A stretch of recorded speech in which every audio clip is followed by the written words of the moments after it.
Mary redeemed a $50,000 cash prize playing Chumba Casino online. I was only playing for fun, so winning was a dream come true. Chumba Casino is America's favorite free online social casino. You too could have the chance to win life-changing cash prizes.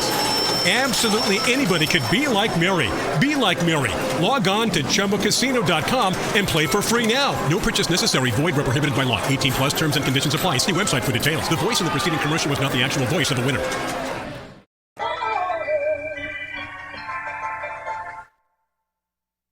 WQE 99.1 FM Noonan, WBRQ LaGrange, WZV 90.5 FM Lineville, JC Sports Networks.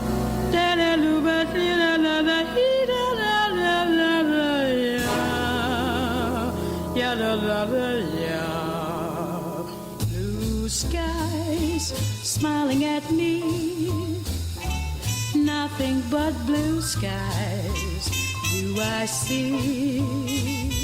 Good morning. I'm Gail Nankervis, your host of the Less Sucky Divorce radio show, and I'm the owner of Blue Skies Mediation in Peachtree City. I help people get a less sucky divorce. Not you, but maybe your neighbor or friend or sister.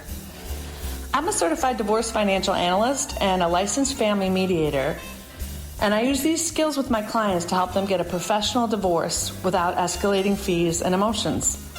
My goal is to help them get through the divorce process while retaining their sanity, their assets, and most importantly, their integrity. So the topic of divorce for a radio show might seem a little weird, but with more than 50% of marriages ending in divorce, I thought it was important to share information and resources with the community. Even though divorce is very common, people don't typically talk about it while they're going through it. You usually just hear the nightmare stories at the end of it. So my goal is to change the way people in our community get divorced through educating them about different aspects, the process, the financial side, the emotional side, and everything in between. I'm excited to be here today, and we will be right back with the Less Sucky Divorce radio show.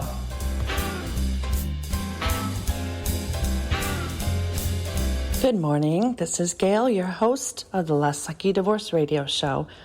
My intro will be quick today because we have a lot to cover.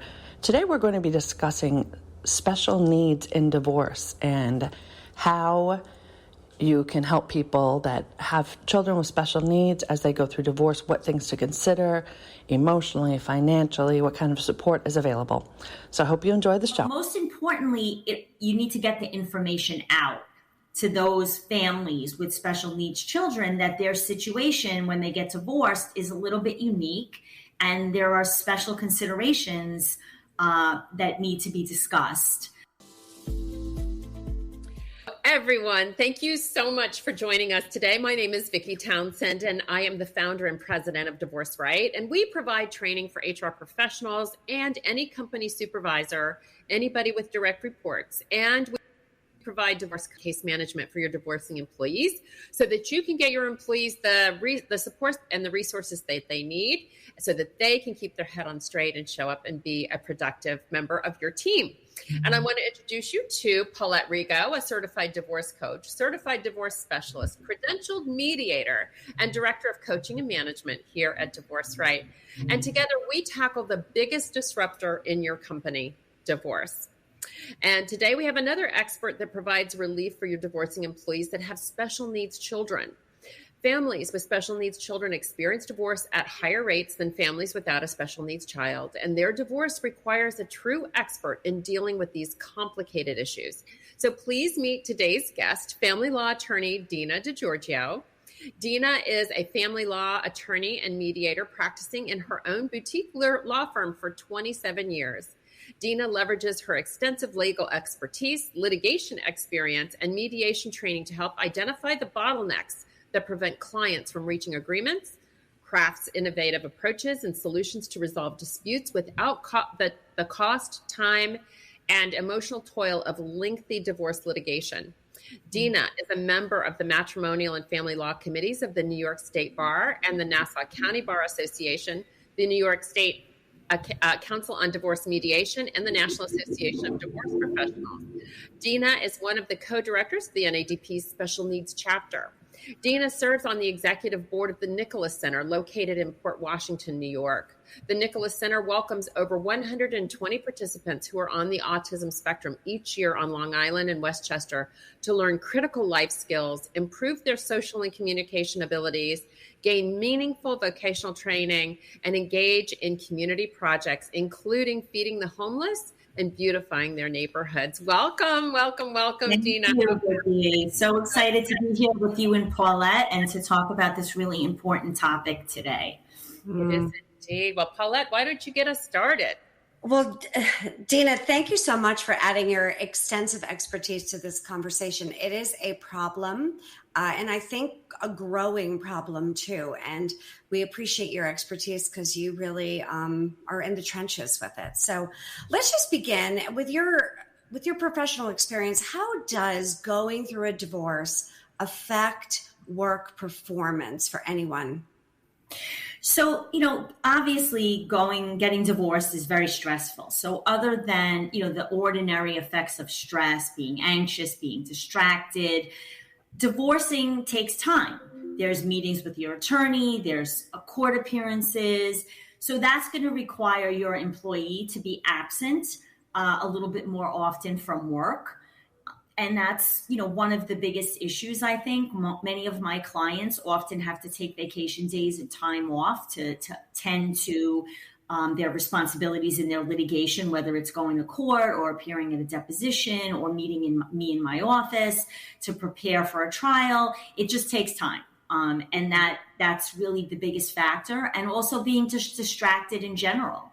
And employers need to be sensitive to the fact that this is temporary. The employee is going through a period that will range anywhere between 12 and 24 months, but it won't go on forever. But it's really important that the employer is sensitive to the employee being able to take time off to focus on their divorce. Right. And do you find that through your experience that employees or people with particularly corporate jobs, although entrepreneurs can be affected too, right? Everyone's affected by divorce. Of course, right? But for those that have like more of a structure that they live with a 9 to 5 or, a structure of work, that their employees are particularly sensitive to that or not? Oh, absolutely. It's the number one issue for my clients is being able to be, when is the court appearance? Am I going to be able to take off? If they're an integral part of the team or they have a project, are they going to be able to participate? Because, the court schedules things around its schedule, not necessarily the litigant's schedule. So it's very, very hard to choose dates, and really you sort of get what you get. And that's a number one concern for my clients that work 9 to 5, that have, limited amount of time off. Can they, can I speak to them during the day? Can they take care of things during regular business hours? Mm-hmm. Sometimes they need to send me documents. It's really a big deal. Mm. And not to mention the financial concerns too, where perhaps they didn't plan for it and they don't have the nest egg needed for paying for additional expenses due to divorce, and maybe even having to look at other alternative means to be able to pay for it too. So there's the financial stress of what do I do for this? Not just, oh, you mean the courts won't just look at my calendar and see if I can, right. Can't they just see when I'm free? It's that you just feel like you need to live on this infinite timetable, and you don't know, okay, it's going to cost blank. Like when you buy a car, there's the little price on the car, and yeah, you can haggle a little bit, right? But the price is, pretty much the price. And we just don't know based on how long it might take or how involved it might be, what other professionals it might be, the timetable, but also the cost that's expected. And living in that stress and that uncertainty can no doubt be one of the hardest parts of divorce. Absolutely. Absolutely. Often, clients need to tap into 401ks, deferred compensation plans, borrow money from those funds in order to pay for their divorce. It can get really expensive, as you pointed out. Well, on the topic at hand with special needs, what additional challenges do people with special needs children experience while divorcing themselves? So, it's all of the things that we talked about, which is the time, the stress, the anxiety. But now the employee, particularly if they're going to be the primary caregiver, if they are the primary caregiver during the divorce and they're going to continue to be after the divorce, they find themselves the single parent of a child who has special needs, which requires extra attention, extra medical appointments, more coordination, additional funds. And while, the divorce process is unpleasant, it is durational and it will end. So those disruptors will go away. But employees with special needs children face not only the disruption of divorce, but then the ongoing challenges that are presented by having a special needs child, maybe now being a single parent, maybe now having less caregiver options or less respite options, maybe having less financial resources to take care of the extra medical, psychological, and educational needs that their child may have. And one of the other biggest things that people don't realize is when you're the primary caretaker of a special needs child, you typically know everything about that child, but what medications they're taking, whether they have any allergies, what activities they like, what activities they don't like. So that knowledge is within you.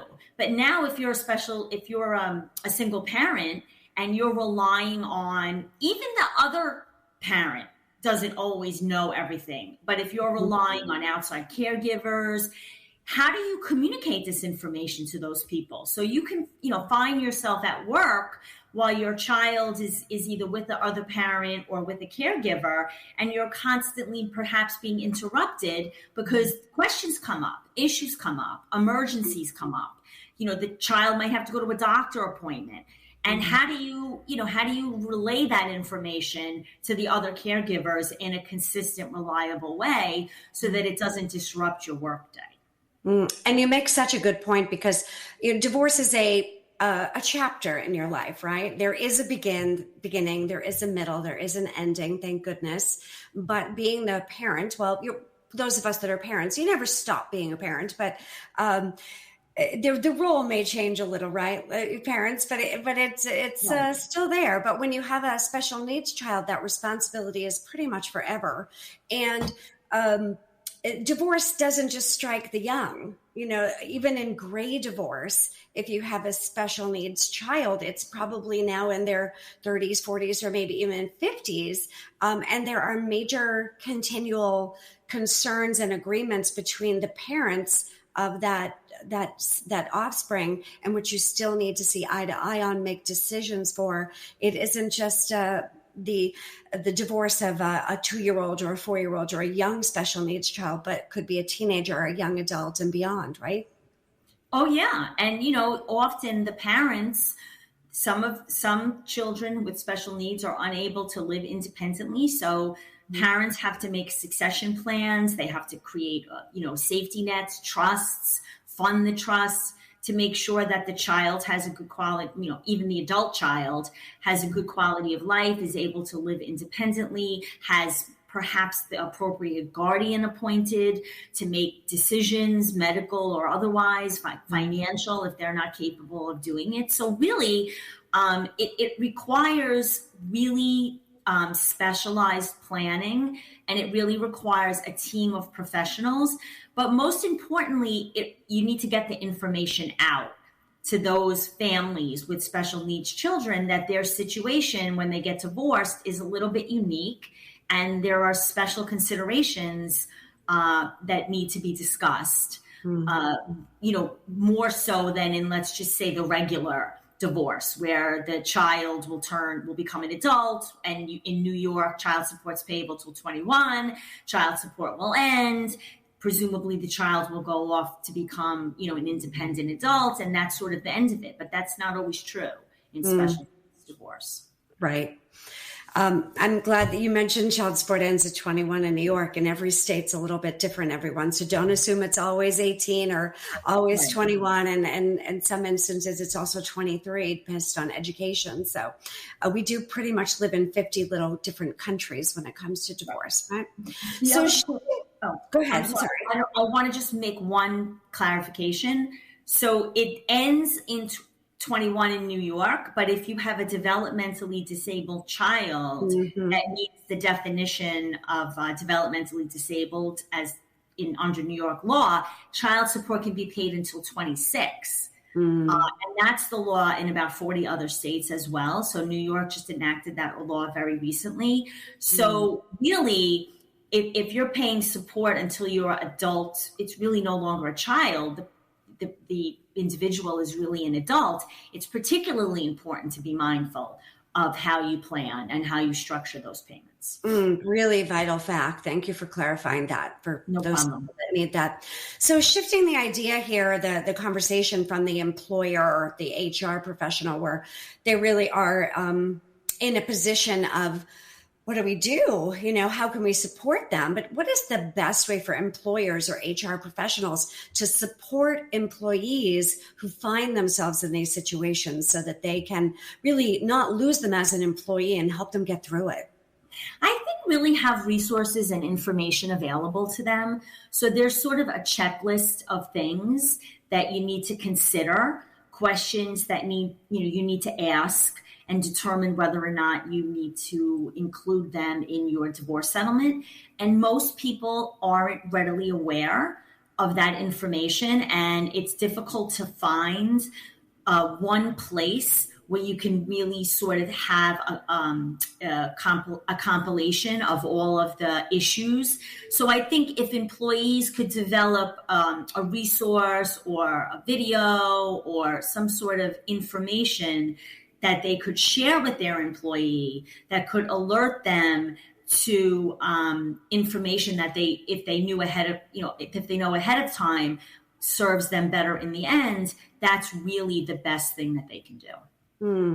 So the difference might be from somebody, I hate to use the word normal, right? A normal divorce. Is there such a thing? I don't know, Vicky. Is there such a thing as a normal divorce? So. Right? Yeah, we're just going to use the word normal for the moment. But the mindset is that perhaps we need just an attorney. Right.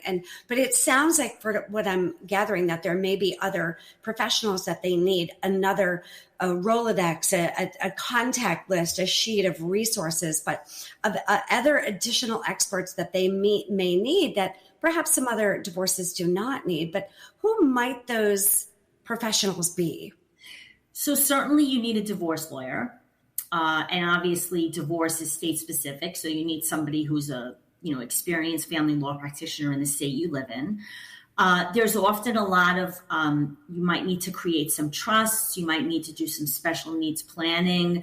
You may need to deal with some guardianship issues for your child when that child becomes a legal adult, so that you're able to make decisions for that child, and you have to navigate that with the other parent, your ex-spouse. It's easier if you're on the same page and you provide for those things in the context of your divorce agreement. So you would want an elder law attorney or an attorney who specializes in special needs planning. You probably want a financial planner to help you determine how much income that your child might need, how you should fund the trust, what the trust should be invested in, how it can be managed. And you probably want to work with someone who specializes in maximizing government benefits. Mm-hmm. So one company that a member of our NADP chapter is Eric Jorgensen. He runs True North Disability Planning. So he is able to advise people in 50 states, but he works with the team that you work with in a specific state. to make sure that you don't make those mistakes where you inadvertently think you're doing a great thing by providing a lot of money to support your child, but what you're really doing is disqualifying that adult child for benefits. And then finally, there are apps and communication tools that rely on technology where you can upload all of the information, the doctors, the emergency contacts, the allergies, the list of medicines, the child's schedule. You know, they go to this program on Monday and Tuesday from this time to that time. All those details that whoever is with your child needs to know, whether it's the other parent, a caregiver, if they're in a respite program, all that information that needs to be available to make sure that your child is cared for or your adult child is cared for the way they should be. Together can now use, can actually communicate through this app without actually ever talking to one another.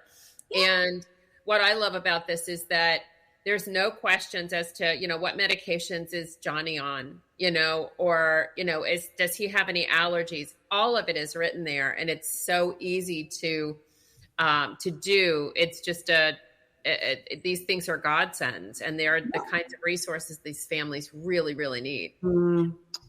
It improves everyone's quality of life, most especially the child, so that you make sure that your child's receiving the best care they possibly can. Particularly when you're dealing with a child that's not as communicative, or an adult that isn't as communicative as you might need or would optimally like, in order to make sure that everything is smooth sailing. And do you find that there's a way to approach the topic with an attorney if you are considering divorce or divorcing, if a family law attorney has experience in dealing with special needs? Is there, other than just coming right out and asking the question, do you have experience in working with special needs divorces? I guess, the direct approach is always helpful, but I think if you as the potential client have a basic understanding of what issues you yourself should raise or you should bring up, you can ask that attorney if they have any experience, if they know about these resources, if they understand how, if child support is not structured correctly, it can make their adult child ineligible for SSI benefits, which is the biggest trap. Tell them about it. You and I had a conversation a couple of years ago, probably at this point. And you were talking about, you probably don't remember, but I do, where you were very frustrated because you said, I can't even practice law. And, because I have to fix these settlement statements that are incorrectly written for other families, other attorneys that were not as skilled at this as you are. And the way they had it written, the child lost all of their benefits. So why don't you talk about that? Because that was scary. For me, that was super scary. So it's a very simple thing, right? So people get married, get divorced at all different, stages of their child's life, right? So in this particular instance, the couple got divorced and the child was sort of young. I think the child was like maybe in kindergarten or first or second grade. And but the child was developmentally delayed. So there were the normal child support provisions in the agreement where the non-custodial parent was paying child support to the custodial parent directly until the child was 21, and add-ons and all the things that you would normally put in an agreement. The problem is that when a child is eligible for SSI if they meet the criteria for being disabled, and they're entitled to receive a direct benefit that can be used to defray, housing, food, other expenses. But child support, even though it's not paid to the child, is counted as unearned income to the child when you're attempting to qualify the child for SSI benefits. So from age 18 to age 21, the child is ineligible for SSI benefits depending on how much child support's being paid. So for example, the maximum SSI benefit I think is $841 a month. If the parent is receiving, and the first $20 doesn't count. After that, the benefit is reduced. For every dollar that's paid in child support, you lose $1 of the benefit. So if someone is getting $800 a month in child support and the benefit is $841, they would basically lose. That child would be ineligible for SSI while the child support's being paid. The way around that is to have the child support paid into a trust, qualified. There's criteria, so you have to know what you're doing. And if the money is paid into a trust and it's set up properly, then it doesn't affect eligibility for SSI payments. Now, the law is now changed in New York. Now child support is payable until 26 for developmentally potentially available for developmentally disabled children. So now the problem is just compounded, because now if you don't structure the agreement the right way, you're making your adult child ineligible potentially until they're 26, which is really when they need it. Right. And then there's other benefits that can get affected too. It's very complicated, which is why it makes sense to work with a company that can help you navigate, Medicaid eligibility, Medicaid waivers, SSI eligibility. And, it's very state specific because every state has different rules. So you have to know and have experience. And there are companies, as I mentioned, True North Disability Planning is one of them that works nationwide that can help families. And they need to consult with the families very early on. They need to start very early because this eligibility doesn't happen instantaneously. It's the government. It takes time. And so that's the biggest negative impact that you can have when you do not understand and you don't work with a team who understands how to maximize benefits in a way that's it's allowed, it's perfectly acceptable, but it just has to be done correctly. Right. And having a special needs child is very expensive. And I don't know the latest statistics, but I hear, unfortunately, that a very large percentage of couples that marry and have a special needs child end up divorcing by the time the child is 21. It's a very high percentage from what I hear. So the rate is typically, I think there was a study done where they found that they took two populations, the population of, let's say, people getting divorced who had, let's say, I hate the word traditional, normal. Right, yeah. Traditional children without any additional needs. And then families who had children with varying disabilities. So the families with the children of varying disabilities got divorced at probably, a much higher rate than the families who were going through divorce with children who didn't have any disabilities. Right, and it's so true, and it's and it's a stressor. It's an additional stressor, which is why I wanted to have you on, because divorce is stressful as it is, right? It's just the biggest disruptor. But with families with special needs children, they have so many more things on their plate that they have to think about.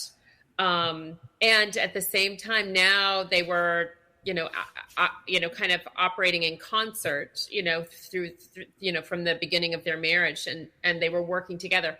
Now there are two people working independently of one another with their special needs child. So they're alone and doing this. And it can be even, an additional stressor for your employees.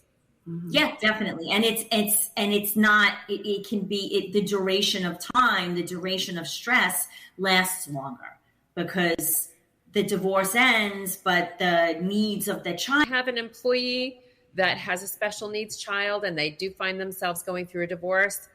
we have those professionals that can help their children go through it in a kinder and gentler way.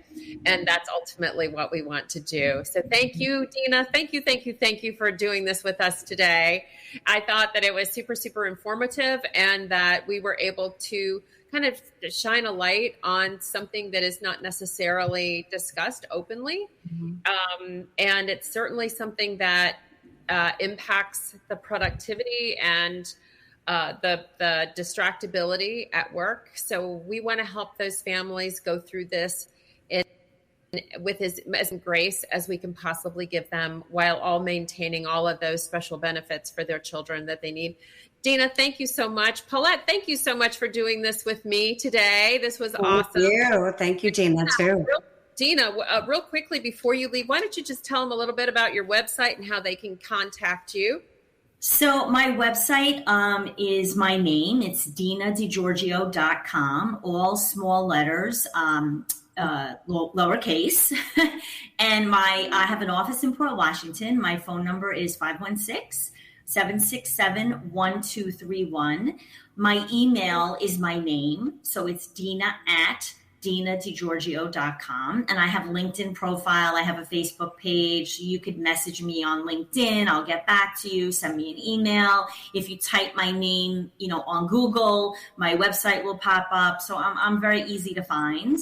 And I just want to thank you very much, both of you, for having me, but more importantly, for discussing this topic, because you really are doing a service, and information is so valuable, and education is so valuable, and having a plan and knowing the right way to go about this divorce process when you have a special needs child saves you a lot of heartache and a lot of problems later on that are not so easy to fix sometimes. Absolutely. Well, thank you for that. Thank you, everybody, for being with us today. Next week, we're going to be talking about some cultural matters that are maybe different than what we normally and typically think of as we go through divorce process. Because when you move to the United States from another country, we were talking about it earlier before we went live, that we're in like 50 little countries here when it comes to divorcing here in the United States. But imagine coming here from the Middle East, or from Eastern Asian countries, or South America, other countries where divorce looks very, very different. So we're going to be talking about that next week with Elizabeth Yang of Yang Law from Pasadena, California, about the Asian cultures and how they go through divorce. Dina, thank you again, and thank you all for being with us, and we'll see you next Thursday at 1 p.m. Eastern. Bye for now. I'm Gail Nankervis, your host of the Less Sucky Divorce radio show, and I'm the owner of Blue Skies Mediation in Peachtree City. I help people get a less sucky divorce. Not you, but maybe your neighbor or friend or sister. I'm a certified divorce financial analyst and a licensed family mediator, and I use these skills with my clients to help them get a professional divorce without escalating fees and emotions. My goal is to help them get through the divorce process while retaining their sanity, their assets, and most importantly, their integrity.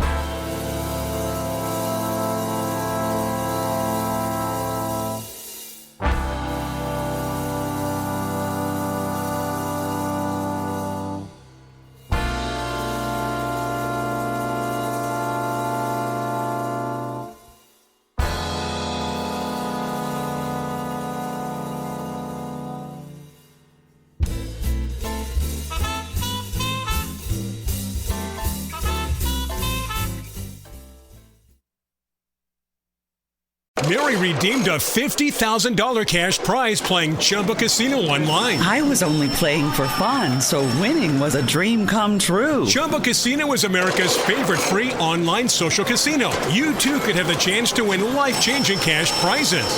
Absolutely anybody could be like Mary. Be like Mary. Log on to ChumbaCasino.com and play for free now. No purchase necessary. Void where prohibited by law. 18 plus terms and conditions apply. See website for details. The voice in the preceding commercial was not the actual voice of the winner. When it's time for an adventure on the open highway, one quick call to American Family Insurance gets you headed in the right direction. Our travel peace of mind package is there if you encounter a bump in the road. From roadside assistance to rental car coverage, we have you covered. Find a local agent or get a quote at amfam.com. American Family Insurance. American Family Mutual Insurance Company, SI, and its operating company, 6000 American Parkway, Madison, Wisconsin.